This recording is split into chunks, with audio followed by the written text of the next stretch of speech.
રાજ્યમાં આવતીકાલથી મેઘરાજા બોલાવશે ધડબડાટી। રાજ્યમાં ભારે વરસાદ થવાની અંબાલાલ પટેલે આગાહી કરી છે। 22 થી 24 તારીખ દરમિયાન વરસી શકે છે ભારે વરસાદ। સૌરાષ્ટ્ર, મધ્ય અને દક્ષિણ ગુજરાતમાં પડી શકે છે વરસાદ।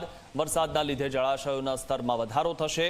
27 થી ભારે પવન સાથે વરસાદનું જોર વધશે। ત્યારે આવતીકાલથી સતત વરસાદ પડવાનો છે।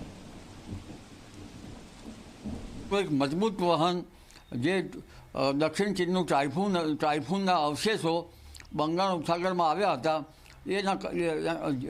જેના લીધે તારીખ 23-24માં એક મજબૂત સિસ્ટમ બનશે।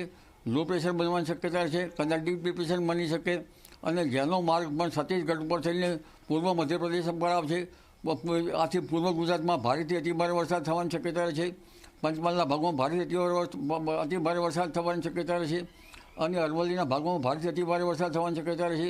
ત્યારબાદ આ સિસ્ટમ ઉત્તર પશ્ચિમમાં આગળ વધશે એટલે લગભગ અમદાવાદ, ગાંધીનગર સહિતના ભાગોમાં મુસળધાર વરસાદ થવાની શક્યતા છે।